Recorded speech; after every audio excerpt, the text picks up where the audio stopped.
You're watching E.T.N, where we don't do news, we just talk entertainment. Share and subscribe. Hey guys, welcome to Entertainment Talk Nation. This is Rob. This video, we're going to do our review for the Game of Thrones Season 5 trailer. And you know what? We're just hitting February now, and April is still too long to wait. I'm sorry. Some people were fortunate enough to check it out in IMAX, the last few episodes of Season 4, as well as the new trailer. I, unfortunately, was not one of them, but that's okay. I'll get over it. So the trailer, a very short trailer, showed a lot of different cuts. And that's the thing about these short trailers. I've said it time and time again. They throw in these cuts so quick that you might think one thing is happening when it's really something else. But let's talk about some of the things we saw. So first off, we're going to talk about Tyrion Lannister. As we know that last year he slayed his father, and Varys and his brother Jaime helped him get out of the city. So in this trailer, we see glimpses of him. Obviously, somewhere safer. Nobody's chasing him. He's actually enjoying a cup of wine, talking with Varys. And, yeah, that's pretty much, it pretty much looks like he's okay. Varys obviously still trying to plot with him to get a better person on the throne. You know, we all know that Varys is fairly fond of Tyrion because of what he did for the city. And, even though he could never really back him up in front of people because it would mean his head, he obviously behind the shadows is going to help Tyrion. So we'll see how that develops. Now we saw Jaime right in the opening portion of the trailer, and this is going to be a very interesting season for Jaime because he's going to be very conflicted. He's obviously back with his sister, who he obviously loves very much, but he also loves his brother. And obviously we saw in the trailer that she still wants him dead. So Jaime is, you know, she's pretty much the Queen Regent. I mean, we know that Tommen in this trailer looks like he finally gets married to Margaery. So it's going to be interesting to see how Jaime is going to handle the love of his life versus his brother, who I'm sure is quite a ways away at this point. But so much can happen in the season that we don't know if she might send him off to go and get him. They might run into each other. Who knows how that's going to play out.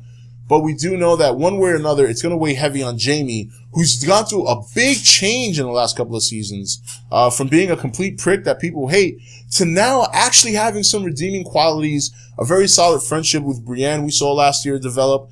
And obviously, while he still loves his sister very much, you know, his love for his brother does not wane at all, no matter how infatuated with his sister he may be. So very interesting development with Jaime this year. I'm looking forward to that.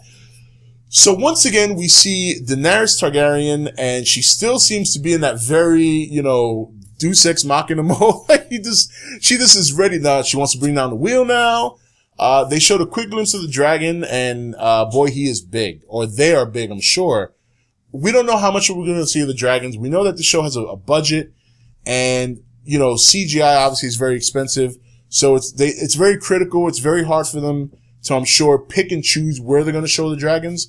But I am looking forward to seeing them. I do hope we get to see a little bit more of them and a little bit less Daenerys. No. I actually like Daenerys, but she's just, I mean, she's gone through so many changes. She has developed from that young, innocent girl that married Khal Drogo into now a very, very powerful and assertive woman, or queen, I should say, in her own right.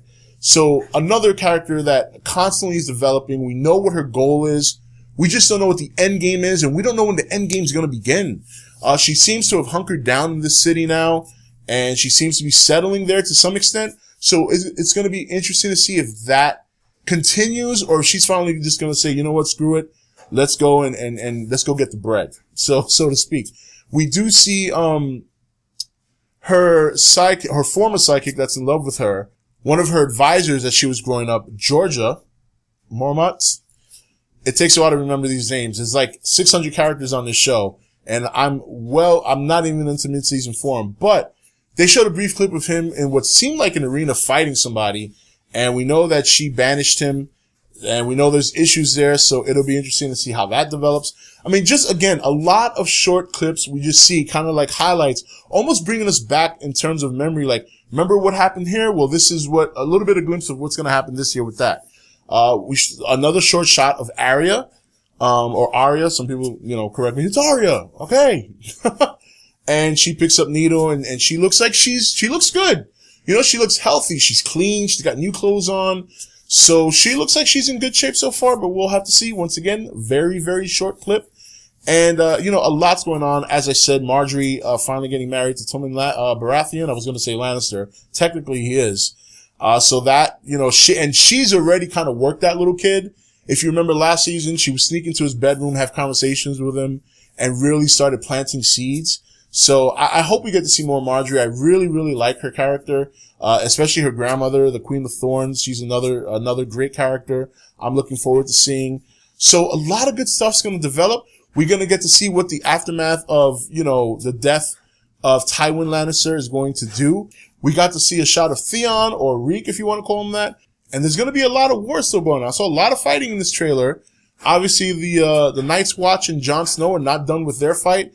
If you remember, Stannis Baratheon is up there, so we're going to see what's going to develop there.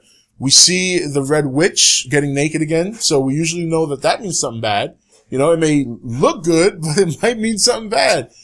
So there's a lot going on. Once again, we saw Peter Baelish with Sansa Stark, really, really trying to work her in terms of, you know, he's obviously going to use that name to his benefit, but, you know, he might actually be a good thing for her to develop a little bit of more confidence and assertiveness in herself. So, and he obviously is in love with her. I mean, we all remember that. I still think that he hit that. I know a lot of people keep saying no, but my book, you know, sometimes they change the show a little bit. He might have smashed that because she looked weak and innocent 1 minute, and then they kissed, and then they went to another part and they came back and she's out in this black dress and she's looking all, but we'll see. Exciting times. I can't wait till April. Should be very, very fun. And, Game of Thrones, man, I'm getting fired up. Anyway, guys, that's it for this review. This is Rob signing off for E.T.N, where we don't do news, we just talk entertainment. Take it easy. Thank you for watching E.T.N. Don't forget to comment, share, and subscribe. Join the nation's Facebook page to meet other subscribers or visit E.T.N's Facebook page and Twitter page. Links for all are in the description.